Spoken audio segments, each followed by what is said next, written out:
Hi, I'm John Chaney, and this is my video on plastics. Now, we all know what plastics are. We see them and use them every day.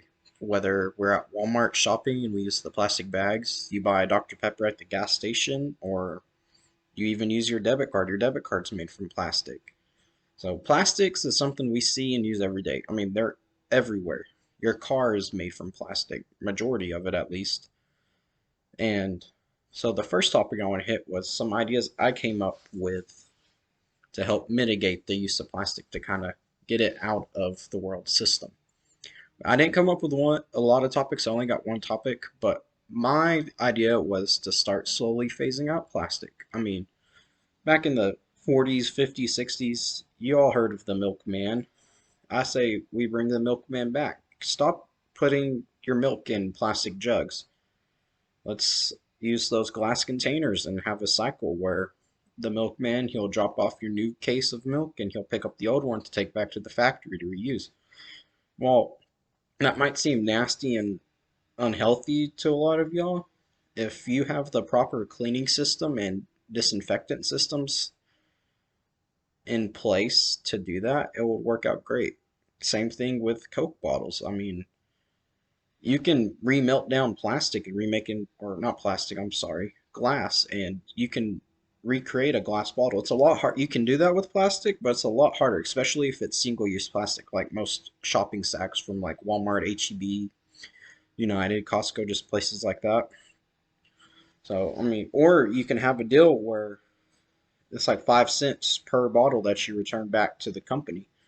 So, replace plastic bottles with glass bottles and storage containers. I mean, that's a little bit harder one to replace, but with today's modern technology and stuff, I'm sure there would be a way to do that to where it's an effective storage system so you're not using Ziploc baggies or those plastic totes and plastic food containers.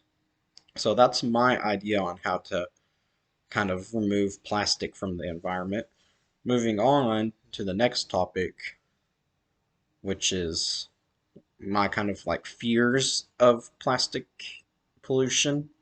So my first one, this is for like, or not just plastic, just waste in general. My biggest fear is running out of space. I mean, you may think the world is big, like you have a lot of, there's areas people have probably never been before. But with our trend of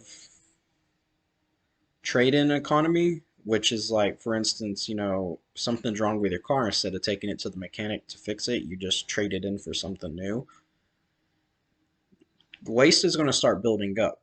I mean, look at the junkyards and waste piles in your city now. They're just stacked 4 stories high full of trash.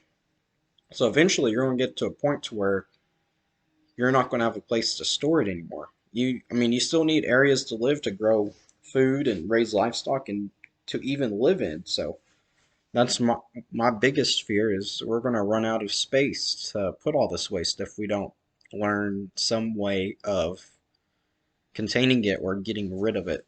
And my next one for stuff you can't see would be causing imbalance. So what I mean by causing imbalance is, for instance, to make water, it's 2 hydrogen atoms and 1 oxygen atom. That happens in the atmosphere to cause rain. Well, what if you get to a point where you have an overabundance of oxygen atoms? Instead of making H2O, it's making H2O2 up there, which is deadly to us.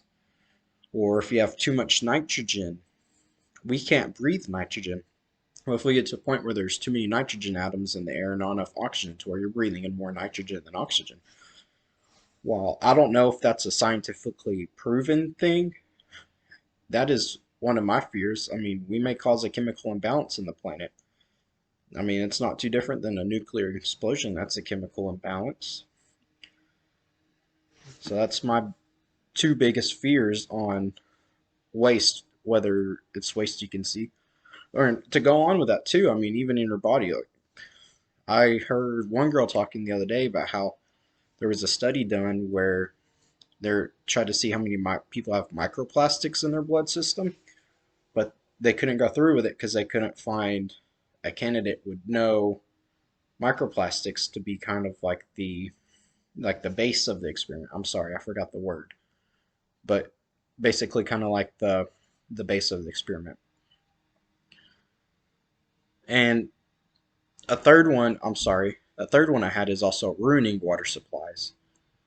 So, yes, water can either be created or destroyed, so you never run out of water, but you only have a certain amount of water that's good for us at a given amount of time. There's stuff being filtered and processed through Earth's natural cycle. Well, if we have waste around, we're going to get to a point to where we're going to have more water that's being filtered and cleaned through the ecosystem than we have able to be drinked. So we're going to have toxic water we can't use in abundance, and then we're going to have good water which we'll be short of, and then that'll cause all kinds of economic problems and issues throughout the world. But that is all I have today on plastics and waste. And again, this is John Cheney.